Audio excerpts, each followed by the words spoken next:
एक बेर एगो हंस के टोली समुंदर के किनारा किनारा जात रहे। वही जगह पे एगो कौआ भी मस्ती करत रहे। कौआ में बड़ा घमंड रहे।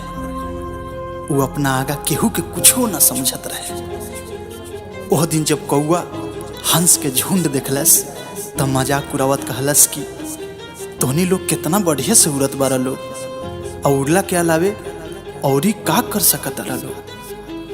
बस पंख फैला के फर उड़ लेवे के बा, और कुछ तो तोहनी के आवे ना। का तू लोग हमारा नियन खूब तेजी से उड़ सकत बारा लोगिन? हमारा नियन करतब तोहन लोग के करे आई। आगे कहलस, अरे हम तो बेकार में तोहन जाना से बोला तनी, भला तोहन लोग के कैसे करे? तोहन लोग तो खाली पंख फरफरा के उड़े लागेला जा। तोहन लोग के जनले की आखिर उड़ल का कहाला।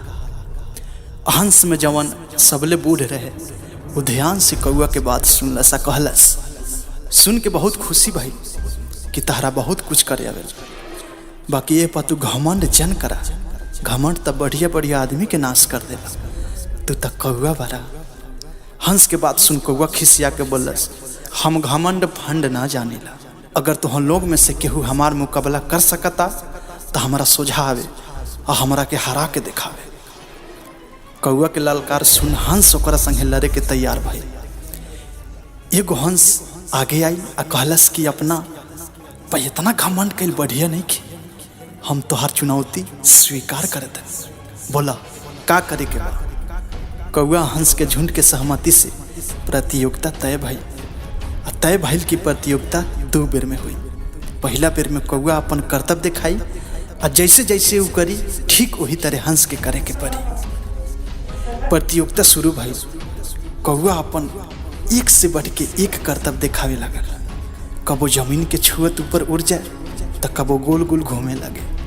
जब हंस ओकरा नियन ना करे पौले तो कौआ मजाक उड़ावे लगे। कौआ कहलस, हम तो पहले ये कहत रहे कि तोहन लोग के कुछो न करे आई। अब हंस के बारी आई। अब की बेर के नियम रहे कि पहले हंस अपन कर्तव्य दिखाई, ओकरा बाद ओकर हूबहू नकल कौआ करी। हंस अपन उड़ान भरलस आ एकदम सीधा समुंदर के ओर उड़े लगा। कौआ हंस के पीछा पीछा उड़े लगा। हंस के सीधा उड़त देख कौआ कहलस, ई कौन उड़ान हटे? सीधा सीधा इहो उड़ान भला कोनो उड़ान हटे? अब हमरा बुझा गई तू बड़का बुड़बक बारा।